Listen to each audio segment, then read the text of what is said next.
పౌలు ఎఫెసీ సంఘానికి రాస్తూ ఎఫెసీ సంఘవాసుల యొక్క ప్రార్థన సహాయాన్ని కోరుతున్నాడు. పౌలు దేవుని చేత ఏర్పరచబడిన ఒక గొప్ప సాధకము, దేవుని చేత ఏర్పరచబడిన ఒక గొప్ప అపోస్తలుడు. కానీ ఇటువంటి పౌలు ఈ దినాన, అంటే ఎఫెసీ పత్రిక రాసిన దినాన చెరసాల్లో ఉన్నాడు.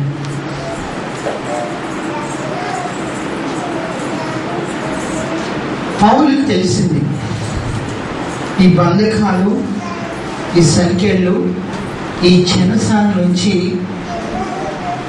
విడుదల పొందాలంటే నేను ఈ స్థితిలో ఉండకుండా విడిపింపబడి దేవునికి సువార్తను బలంగా ప్రకటించాలంటే నా కొరకు సంఘము ప్రార్థించబద్దులై ఉన్నారని పౌలు ఎరిగి ఉన్నాడు. హల్లెలూయా, హల్లెలూయా. ఈరోజు చాలా విచారకరమైన స్థితి ఏంటంటే సంఘములో ప్రతి వ్యక్తి తనను గూర్చి, తన కుటుంబాన్ని గూర్చి ప్రార్థన చేస్తారు. వారి ప్రార్థన పరిధి కొంతమట్టుకి స్వార్థపూరితమైన ప్రార్థనలే చేస్తారు. ఈరోజు మీరు ఒక కుటుంబంలో సభ్యులుగా ఉన్నారనుకో, మీరు ఏ కుటుంబంలో సభ్యులుగా ఉన్నారో ఆ కుటుంబ యజమానిని బట్టి ఈ లోకంలో మీకు ఏముంటుంది? గుర్తింపు ఉంటుంది, ఐడెంటిఫికేషన్. మీ అబ్బాయి ఎక్కడికైనా వెళ్ళాడు అనుకో, మీ అమ్మాయి ఎక్కడికైనా వెళ్ళిందనుకో, ఏమడుగుతారు? ఎవరు అబ్బాయి బాబు, ఎవరి అమ్మాయి, మీ నాన్న ఎవరు అంటే తండ్రిని బట్టి కుమారులకు కుమార్తెలకు ఏం కలుగుతుంది? ఒక గుర్తింపు కలుగుతుంది. అంతేకాకుండా తండ్రిని బట్టి కుమారులకు గౌరవము, ఆధిక్యత కూడా కలుగుతుంది. అంతే కదా? మిమ్మల్ని బట్టి మీ బిడ్డలు మర్యాదించబడతారు, గౌరవించబడతారు, ప్రేమించబడతారు. అంటే బిడ్డల యొక్క సకలమైన గుర్తింపు కానీ, సకలమైన మర్యాద కానీ, సకలమైన స్థితిగతులు కానీ ఎవరి నుంచి కలుగుతున్నాయంటే ఎక్కడి నుంచి? తండ్రి నుంచి కలుగుతుంది. నిజంగానే కుటుంబానికి తండ్రి నాయకుడిగా ఉంటున్నాడు. కొంచెం మీ కుటుంబ వ్యవస్థలో నాయకుడు ఎవరు? తండ్రి.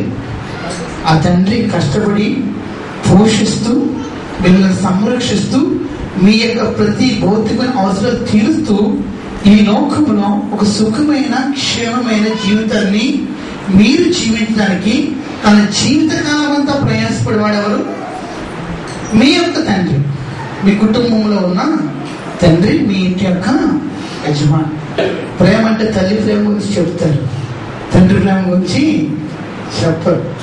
ఈ మాటలు నేను ఎందుకు చెప్తున్నానంటే ఆ ఇంటి యజమాని, ఆ తండ్రి తను జీవించిన జీవితకాలం అంతా ఆ కుటుంబాన్ని గురించి నిత్యము ఆలోచిస్తూ, వాళ్ళు ఉన్నతంగా ఈ లోకంలో ఒక ఉన్నత స్థితిలో వృద్ధిలను కోరుకుంటూ ప్రయాసపడేవాడే తండ్రి. మీ భౌతిక, శారీరక అవసరాలన్నింటినీ తీర్చేవాడే మీ యొక్క తండ్రి. ఎక్కడ కూడా నేను చెప్పేది కూర్చుంటే ఆత్మీయ తండ్రి కూర్చు. మీ తండ్రి, మీ కుటుంబంలో ఉన్న తండ్రి మీ భౌతిక అవసరాలు మాత్రమే తీర్చుకోవాలి, కానీ మీ ఆత్మీయ అవసరాలన్నింటినీ తీర్చేవాడు ఎవరంటే మీ ఆత్మీయ తండ్రి. అప్పుడు మీ కుటుంబంలో మీ తండ్రికి మీరు ఎంత ప్రేమిస్తున్నారో, మీ కుటుంబంలో మీ తండ్రికి ఎంత ఆధిక్యత ఇస్తున్నారో, మీ కుటుంబంలో మీ కుటుంబ ప్రయోజనాలకు తండ్రి ఎంత ప్రయాసపడుతున్నారో, మీ వ్యక్తిగత ఆత్మీయ జీవితం కొరకు కూడా దేవుడు ఏర్పాటు చేసిన ఆత్మీయ తండ్రి నిత్యము ప్రయాసపడుతూనే ఉంటాడు, ప్రార్థన చేస్తూనే ఉంటాడు. హల్లెలూయా, హల్లెలూయా. మీ ఇంటి యజమాని పడుతున్న భారం మీకు తెలియకపోవచ్చు, మీతో పంచుకోలేకపోవచ్చు, కానీ వారిని ప్రేమించండి, వారి కొరకు ప్రార్థన చేయండి. నేను ఎందుకు చెప్తున్నానంటే యజమాని ఎప్పుడు కుటుంబ పక్షంగానే ఆలోచిస్తూ ఉంటాడు. షారా కూడా అంటాం, అబ్రహాము యజమానుడని పిలిచి అతను గౌరవించినట్టు. హల్లెలూయా. తృణీకరించదు, గౌరవించదు, సన్మానించు. యజమానుడు ఆ రీతిగానే దేవుడు కూడా కూడా సంఘంని, సంఘ కాపర్ని, సంఘ సభ్యులందరికీ ఎవరిగా నియమించాడు? తండ్రిగా నియమించాడు. ఈ రోజు తండ్రి అందరి కొరకు ఆరాటపడతాడు, కానీ తండ్రి కొరకు ఆరాటపడేవాడు చాలా మంది తక్కువ. అమ్మా, అందరి గురించి ఆలోచించి అందరి అవసరాలు తీర్చాలని తన మునుకుతూ ఉంటాడు, కానీ తండ్రి ఆరోగ్యంగా ఉండాలి, తండ్రి బాగుండాలి, తండ్రి క్షేమంగా ఉండాలి, తండ్రి సుఖంగా క్షేమంగా ఉండాలి, తండ్రిని బాధ పెట్టకూడదు, తండ్రి ఇబ్బంది పెట్టకూడదని ఆలోచించే వాళ్ళు ఈ లోకంలో చాలా మంది తక్కువగా ఉంటారు. ఈరోజు దేవుడు కూడా మనతో మాట్లాడుతుంది ఏంటంటే, సంఘ కాపరిని గూర్చి, సంఘ అధ్యక్షుని గూర్చి ఈ రోజు సంఘము ప్రార్థించినందుకే ఈ పౌలు ఎక్కడున్నాడు? చెరసాలలో ఉన్నాడు. హల్లెలూయా, హల్లెలూయా. ఈరోజు కుటుంబం వర్ధిల్లటానికి ఇంటి యజమాని ఏ రీతిగా ప్రయాసపడతాడో, సంఘం వర్ధిల్లటానికి సంఘ కాపురి అంతగా ప్రయాసపడతాడు. సంఘ కాపురి యొక్క క్షేమము, సంఘ కాపురి యొక్క ఆశీర్వాదము మన యొక్క ఆశీర్వాదముగా, మన యొక్క బిడ్డల యొక్క ఆశీర్వాదంగా మార్చబడతారు. హల్లెలూయా. ఈరోజు సాతాను యొక్క టార్గెట్ కూడా ఎవరో చెప్పినా సంఘ కాపరి. సాతాను యొక్క టార్గెట్ కూడా దైవజనుడే, కానీ విశ్వాసం ఎప్పుడు సాతాను ఎప్పుడు టార్గెట్ గా పెట్టుకోడు. చూడండి, శిఖరియా గ్రంథము 13వ అధ్యాయము 7వ వచనం.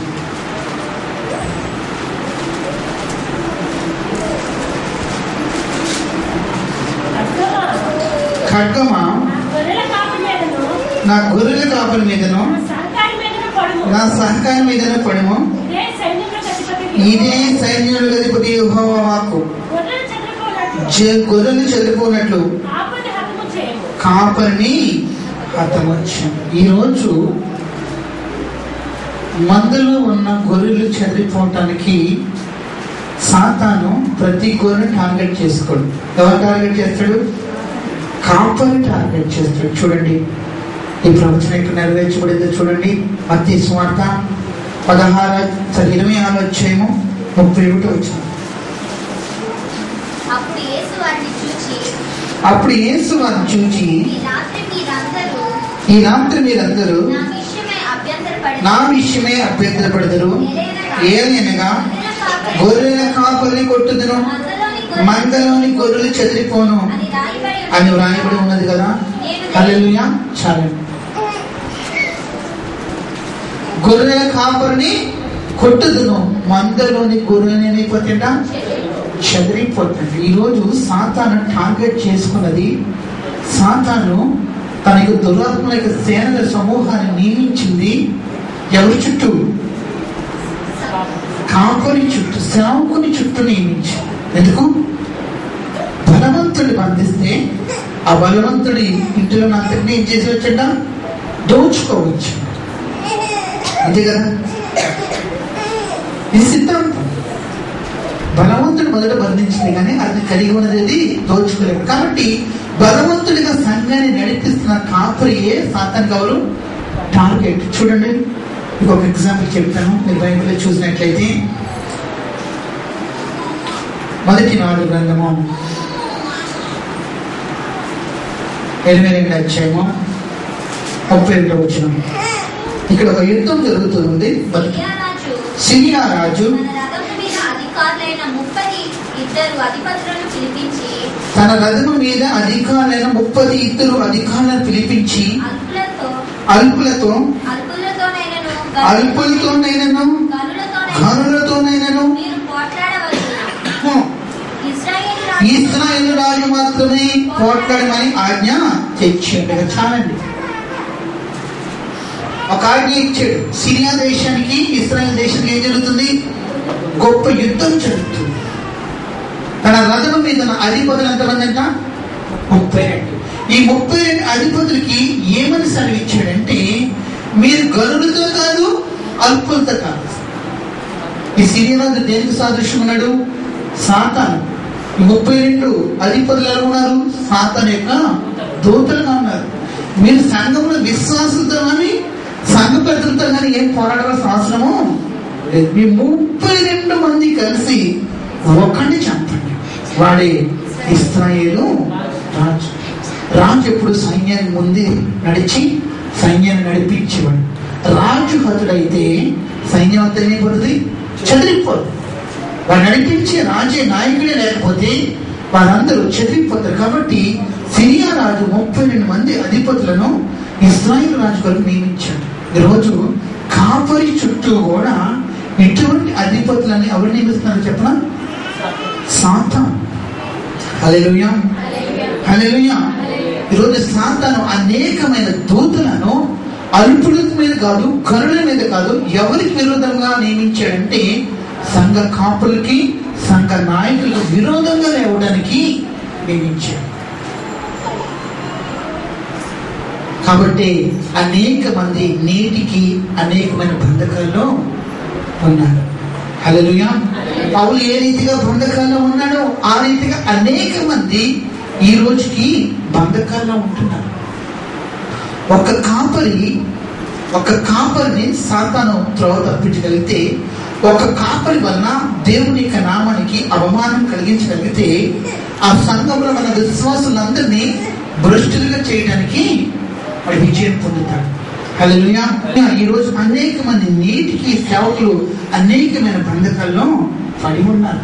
దేవుడు ఉద్దేశించిన ఉద్దేశం నెరవేర్చబడకుండా, సర్వలోకానికి సువార్త ప్రకటించమన్నా దేవుని మాటలు నెరవేర్చబడకుండా అనేక మంది సేవకులను, కాపరులను సాతాను ఇట్టి బంధకాలను నేటికి పడవేస్తున్నాడు. కారణం ఏంటంటే వారి కొరకు ప్రార్థించేవారు, వారి కొరకు కన్నీరు కార్చేవారు, వారిని దేవుని సన్నిధిలో ఎత్తుపట్టుకునేవారు ఎవరు లేరు. అంటే చెప్పాను కదా, తండ్రి అందరి గురించి ఆలోచిస్తాడు కానీ ఎవరు తండ్రి గురించి ఆలోచించాడు. ఈ వర్షం వచ్చినా డ్యూటీకి వెళ్ళిపోతాడు, అమ్మా ఎండ అదరగొడుతున్నా డ్యూటీకి వెళ్ళిపోతాడు, బాగోపోయినా డ్యూటీకి వెళ్ళకపోతే ఏముంది, నా పిల్లలు ఏం తింటారు, జీతం ఎలా వస్తుంది, ఎలా గడుస్తుంది అని కుటుంబాల గురించి ఆలోచిస్తాను కానీ కుటుంబ సభ్యుల తండ్రి గురించి ఆలోచిస్తారు.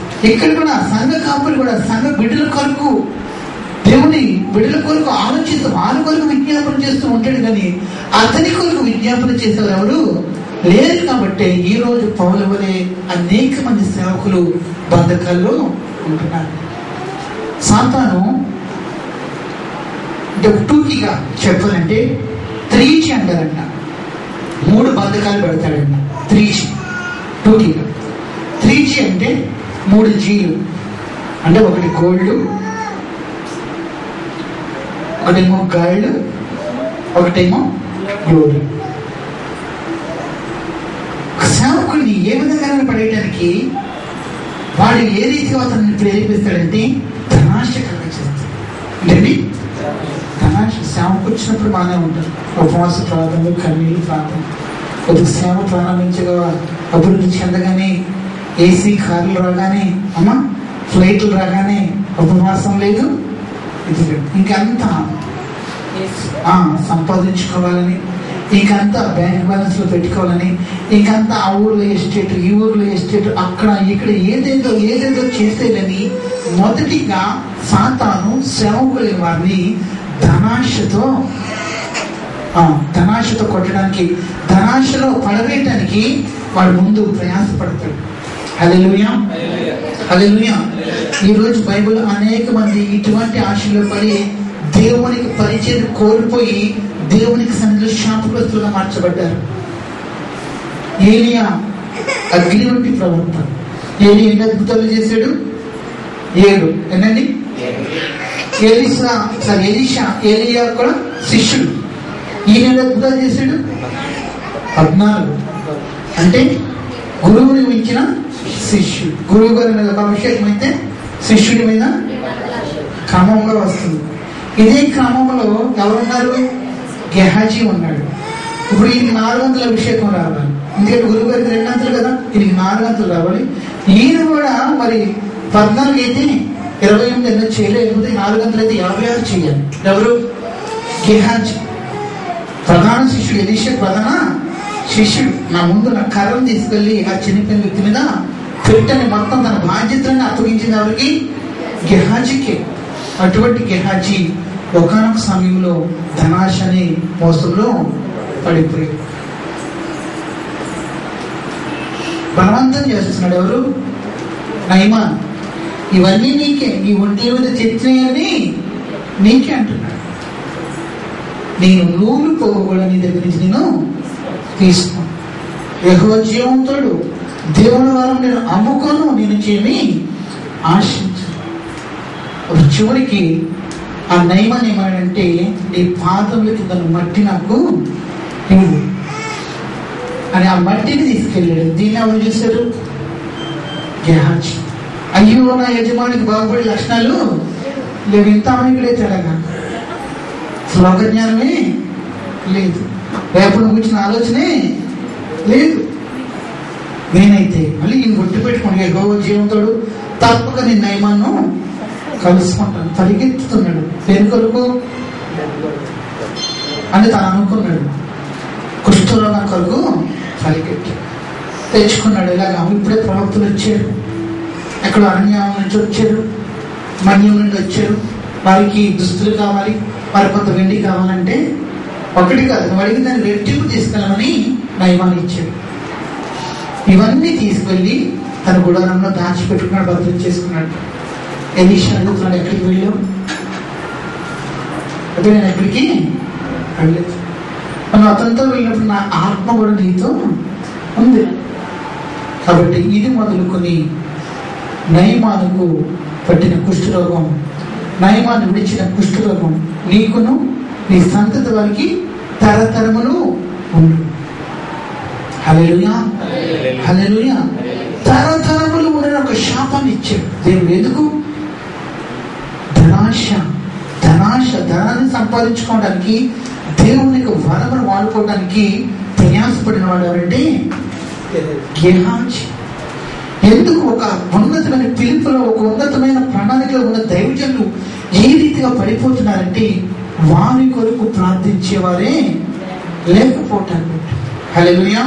ఎందుకు ఈ మాటలు చెప్తున్నారంటే, ఈ రోజు సేవకుల కొరకు ప్రార్థించేవారు లేరు, సేవకుల క్షేమం కొరకు ప్రార్థించేవారు లేరు, క్షేమకుల అభివృద్ధి కొరకు ప్రార్థించేవారు లేరు.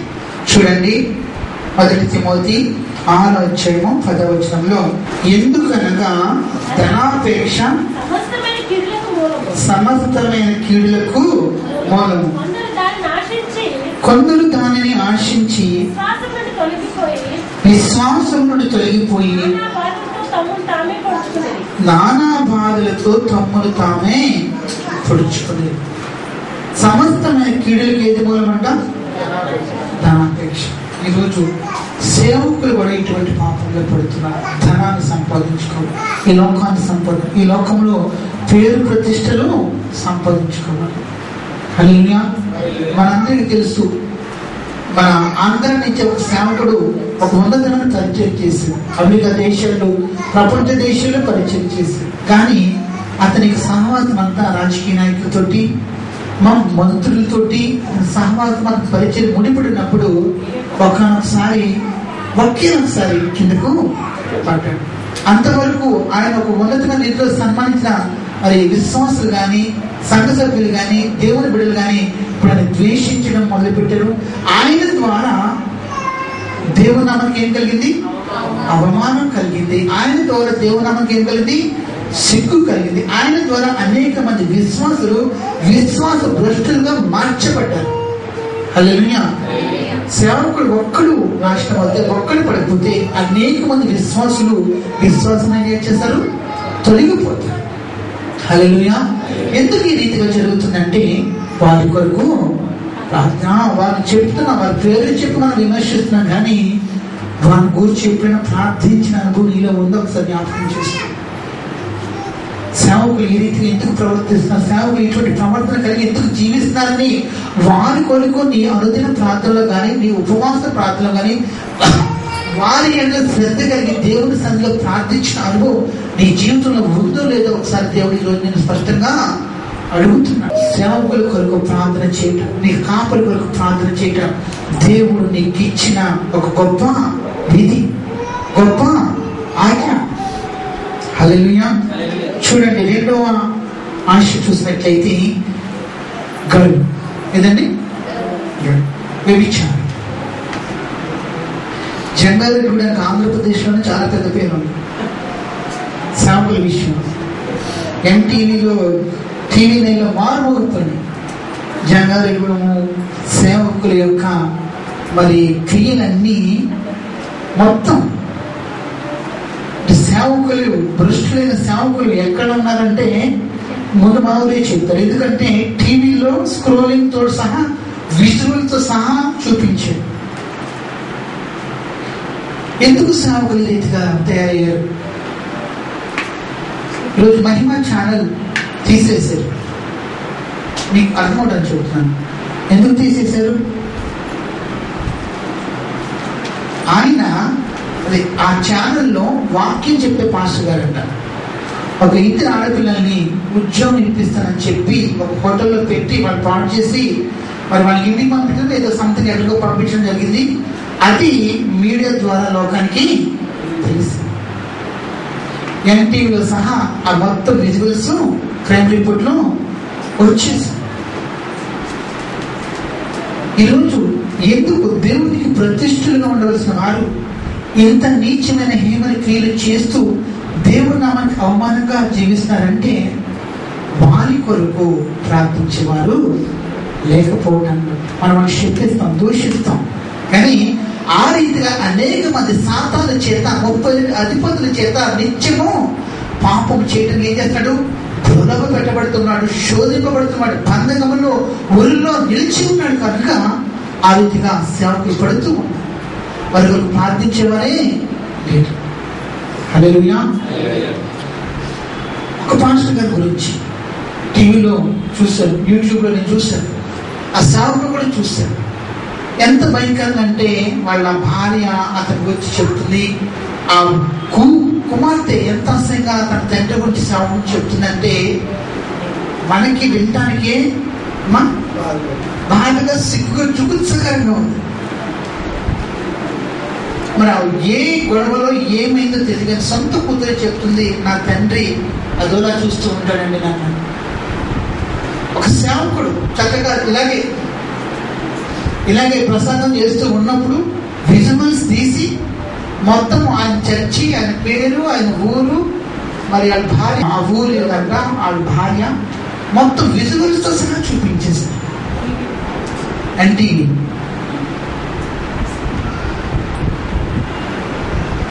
హల్లెలూయా. జంగారెడ్డిగూడెం నేను ఎక్కడికో వెళ్ళటం లేదు, మనం చుట్టూ జరుగుతున్నాం. ఇక్కడ ఒక సంఘంలో దగ్గరలోనే, ఆ సంఘంలో పాస్టర్ గారు ప్రసంగం చెప్తున్నప్పుడు మొదటి భార్య కూతురు వచ్చి కూడా పెట్టిందంట. ఇది కూడా వచ్చేసింది. అంటే జంగారెడ్డిగూడెం సేవకుల ఖ్యాతి ప్రపంచమంతా చూస్తుంది. ఇది మనకు అవమానం.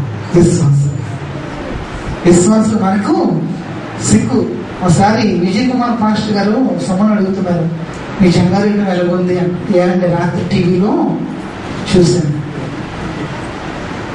ఎందుకు ఈ రీతిగా సేవకులు మార్చబడుతున్నారు?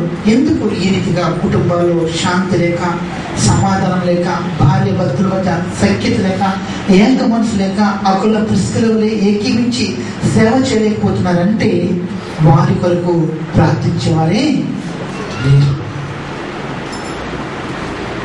హల్లెలూయా. హల్లెలూయా. ఈరోజు అనేక మంది సేవకులు ఒక ధనంలో పడకపోతే రెండో ఊరి సాధన పెడుతున్నాడు, వ్యభిచారంలో పెడుతున్నాడు. ఈరోజు అనేక మంది సేవకులు మేము దేవుని కొరకు సమర్పించుకున్నాం అని సమర్పణ జీవితం జీవించిన వారు కూడా ఒక 50 సంవత్సరం దాటిగా, ఒక 60 సంవత్సరం వచ్చి పెళ్లి చేసుకుంటున్నాడు. ఇంతవరకు నిన్నే అనుసరిస్తూ ఉన్న సేవకులు ఇప్పుడు ఏమైపోతారు? వాళ్ళు కూడా పెళ్లి చేసుకున్నారు. మా గురువు గారు నువ్వే పెళ్లి చేసుకోకపోతే మేము చేసుకోమని ఆయన వెంబడిస్తున్న వాళ్ళు ఇప్పుడు ఏమైపోతారు? ఎందుకు నీ నిర్ణయం ఈ రీతిగా మారిపోతుంది? ఎందుకు నువ్వు చర్చగా మార్చిపోతుంది? ఎందుకు ఈ రీతిగా ఈ వయసులో ఈ రీతిగా పాపంలో పెడుతున్నావంటే దానికి కారణం ఏంటంటే వారి కొరకు ప్రార్థించే సంఘము లేదు కాబట్టి, వారి కొరకు దేవుని సన్నిధిలో కూర్చోడేవారు లేదు కాబట్టి, వారి సాధన ఒడిగా మార్చబడి దేవుని నామానికి అవమానంగా చేయబడుతూ క్రైస్తవ్యం యొక్క విలువలు ఈ లోకంలో దిగజారిపోయినట్లు చేస్తున్నాడు సాతాను ఈరోజు. హల్లెలూయా. హల్లెలూయా. మాస్టర్ గారికి ట్రాన్స్లేటర్ ఉండేదంట.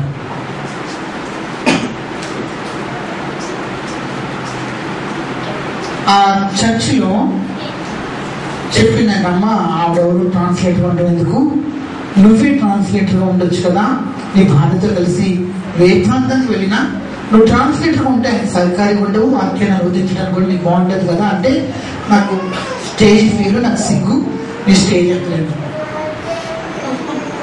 కొంతకాలానికి ఈ మాస్టర్ గారు ఆమెను వదిలేసి ట్రాన్స్లేట్ చేశామని పెళ్లి చేసుకున్నాడు.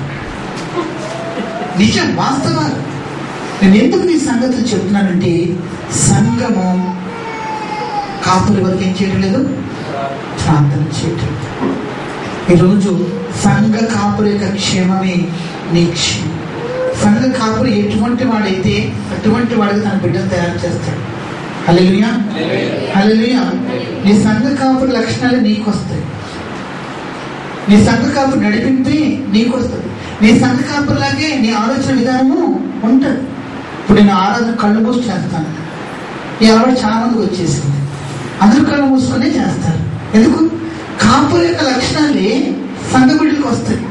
కాపుల యొక్క ఆలోచన రీతి, తీరు, పద్ధతి, విధానము అన్ని కూడా బిడ్డలు అలవర్చుకుంటాయి. హల్లెలూయా. యేసు ప్రభువు చక్కని మాట, తండ్రి ఏది చేయట కుమారుడు చూచునో అదే చేయనంట. కానీ సంఘ కాపులే నీకు ఒక మాదిరిగా లేనప్పుడు, సంఘ కాపులే నేను ఒక సరైన క్రమంలో నడిపించబడిన స్థితిలో ఉన్నప్పుడు, అప్పుడు నీ నడిపింపు కూడా ఆ రీతిగానే ఉంటుంది. కాబట్టి ప్రతి సంఘము ఆ సంఘ కాపుల కొరకు, మరి సేవకుల కొరకు ఏం చేయాలి? ప్రార్థన చేయాలి. మూడో విషయం ఏంటంటే, గ్లోరీ అంటే గర్వం, అహంకారము, స్వకీయమైన ఎదిగే విధానం. ఇది చాలా ఇష్టం. వీడు డబ్బు అంటే ఇష్టం ఉండదు. ఉపవాసమైన ఉంటాడు తిండి లేకపోతే, కానీ ఎవరి దగ్గరికి వెళ్ళడు, చెయ్యి చాచడం, అడుక్కోవడం ఉండని అసహ్యం, చాలా ఇష్టం ఉంటాడు. వ్యభిచారం అంటే నా అస్సలు పడదు, అలా కనీసం దగ్గరికి కూడా పెట్టుకోడు. ఎలీషా ప్రవక్తున్నాడు, షునేమీరాలు వచ్చి ఆయన పాదాలను పట్టుకున్నప్పుడు గెహాజీ తోలు వేసాడంట. అసలు ఆయన పాదాలు పట్టుకోవడానికి కూడా నువ్వు అరువురాలు కాదు, నువ్వేంటి ఆయన టచ్ చేస్తున్నావు, గెహాజీ తోలు వేసాడు. అప్పుడు ఎలీషా అన్నాడు, ఆమె చాలా వ్యాకులంతో ఉంది, ఆమెను బాధపరచవద్దాను. కొంతమంది అంత స్ట్రిక్ట్గా ఉంటారు, మంచిది. ఈ రెండు విషయాలు పడకపోతే వాడి గురించి వేరే ట్రాప్ ఉంది సాధారణకి. అది అతిశయం. తాను చేస్తున్న భక్తిని బట్టి, తాను జీవిస్తున్న జీవిత విధానాన్ని బట్టి, తన నీతిని బట్టి ఇప్పుడు ఏమొచ్చేస్తుంది? గర్వం. ఇంకా లోన్లో అనుకుంటాడు, నా అంతటి వాడెవడు పైకి కనపడకపోయినా నా అంతటి వాడెవడు లేదు.